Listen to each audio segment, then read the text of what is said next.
अब पांचवा प्रश्न है, निम्नलिखित काव्य पंक्तियों का भावार्थ लिखिए। आपको किसी भी एक विभाग का भावार्थ लिखना है। पहले विभाग में 2 काव्य पंक्तियां दी गई है, इसी तरह से पांचों विभाग में 2-2 काव्य पंक्तियां दी गई है। पहली काव्य पंक्ति है, जब बहुत सुबह चिड़ियां उठकर कुछ गीत खुशी के गाती हैं, कलियां दरवाजे खोल खोल जब दुनिया पर मुस्काती हैं। इसका भावार्थ हम इस प्रकार लिख सकते हैं, जब सुबह सुबह चिड़ियां जागकर खुशी के गीत गाती है और फूलों की गलियां अपने दरवाजे यानी कि पंखुड़ियां खोलकर मुस्काती हुई पूरी दुनिया का स्वागत करती है, तब यह दृश्य बहुत ही सुंदर और आनंदमय होता है। दूसरा है, हिंद देश के निवासी सभी जन एक है, रंग रूप वेश भाषा चाहे अनेक हैं, बेला गुलाब जूही चंपा चमेली, प्यारे प्यारे फूल गूंथे माला में एक है। भावार्थ इस प्रकार बनेगा, भारत देश के सभी लोग एक हैं, चाहे उनका रंग रूप पहनावा या भाषा अलग अलग हो। जैसे अलग अलग प्रकार के फूल, सुंदर फूल बेला गुलाब जूही चंपा चमेली एक माला में पिरोए जाते हैं, वैसे ही भारत के लोग भिन्न होते हुए भी एकता में बंधे हुए हैं। अब हम दूसरे विभाग में पहली काव्य पंक्तियां देखेंगे। खुशबू की लहरें जब घर से बाहर आ दौड़ लगाती हैं, हे जग के सृजनहार प्रभो तब याद तुम्हारी आती है। भावार्थ बनेगा, खुशबू की लहरें फूलों में से निकलकर चारों ओर फैलने लगती हैं, इस सृष्टि को रखने वाले हे प्रभु, यह सब देखकर मुझे तुम्हारी याद आ जाती है। दूसरी पंक्तियां हैं, गंगा यमुना ब्रह्मपुत्र कृष्णा कावेरी जाके मिल गई सागर में हुई सब एक है, धर्म है अनेक जिनका सार वही है, पंथ है निराले सबकी मंजिल तो एक है।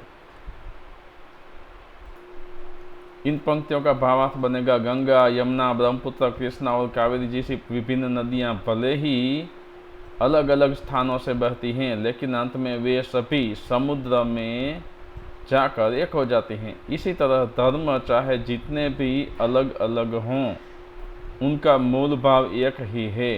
रास्ते यानी पंथ अलग अलग हो सकते हैं, लेकिन सभी का लक्ष्य एक ही है। तीसरा विभाग, पहली पंक्तियां हैं, जब ठंडी ठंडी हवा कहीं से मस्ती ठोकर लाती है, हे जग के सृजनहार प्रभो तब याद तुम्हारी आती है। भावार्थ बनेगा, जब ठंडी ठंडी हवा भी पता नहीं कहां से अपने साथ ढेर सारी मस्ती उठाकर ले आती है, यह सब देखकर हे सृष्टि की रचना करने वाले प्रभु मुझे तुम्हारी याद आ जाती है।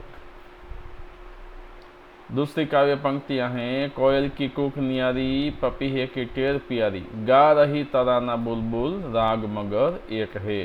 भावार्थ बनेगा, कोयल की बोली निराली होती है, पपीहे की बोली में अपनी मिठास होती है, बुलबुल का गीत भी अलग तरह का होता है।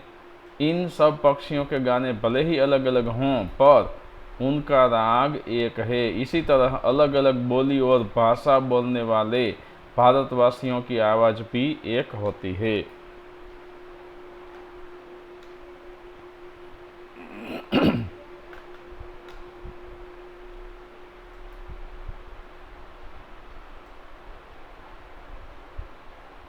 अब हम चौथा विभाग, इसमें पहली काव्य पंक्ति है, बेला गुलाब जूही चंपा चमेली प्यारे प्यारे फूल गुथे माला में एक है, कोयल की कूक नियारी पपीहे की टेर प्यारी, गा रही तराना बुलबुल राग मगर एक है। यहाँ पे हम इस प्रकार लिख सकते हैं, बेला गुलाब जूही चंपा चमेली आदि फूल अलग अलग होते हैं, परंतु ये प्यारे प्यारे फूल माला में गुथने पर एक बन जाते हैं। उसी तरह अलग अलग होकर भी सारे भारतवासी एक है। कोयल की बोली निराली होती है, पपीहे की बोली में अपनी मिठास होती है, बुलबुल का गीत भी अलग तरह का होता है।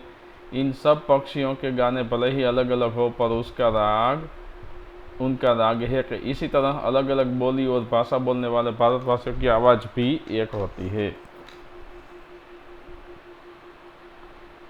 दूसरी काव्य पंक्तियां देखते हैं। जब छम छम बूंदें गिरती हैं, बिजली चमचम कर जाती है, मैदानों में वन बागों में जब हरियाली लहराती है। भावार्थ, वर्षा ऋतु में छम छम कर वर्षा की बूंदें गिरती हैं और चम चम कर बिजली चमकती है, जब मैदानों, वनों और बागों में हरियाली लहराने लगती है। अब हम पांचवा विभाग देखेंगे। पांचवें विभाग में पहली काव्य पंक्ति देखते हैं। मैदानों में, वन बागों में जब हरियाली लहराती है, जब ठंडी ठंडी हवा कहीं से मस्ती ठोकर लाती है। भावार्थ इस प्रकार बनेगा। जब मैदानों, वनों और बागों में हरियाली लहराने लगती है, तब ठंडी ठंडी हवा भी पता नहीं कहां से अपने साथ ढेर सारी मस्ती उठाकर ले आती है। दूसरी काव्य पंक्ति है। गंगा यमुना ब्रह्मपुत्र कृष्णा कावेरी, जाके मिल गई सागर में, हुई सब एक है। धर्म है अनेक जिनका सार वही है, पंथ है निराले सबकी मंजिल तो एक है। गंगा, यमुना, ब्रह्मपुत्र, कृष्णा और कावेरी अलग अलग नदियां हैं, मगर सागर में मिलकर वे एक हो जाती हैं। उसी तरह देश प्रेम सभी भारतवासियों को एक बना देता है। धर्म अनेक है पर उनका सार तत्व एक ही है। सभी संप्रदाय अलग अलग विशेषता रखते हैं पर उनका ध्येय एक ही है, मनुष्य को उन्नत बनाना। इसी तरह सभी भारतवासियों का लक्ष्य एक ही है, अपने देश की उन्नति करना। तो मित्रों, इस प्रकार से यहाँ पे पांचवा प्रश्न भी समाप्त होता है। दोस्तों, मेरी YouTube channel my students education को आप सब्सक्राइब कीजिए और अपने अन्य दोस्तों को भी यह वीडियो शेयर कीजिए और मेरी चैनल भी शेयर कीजिए। धन्यवाद।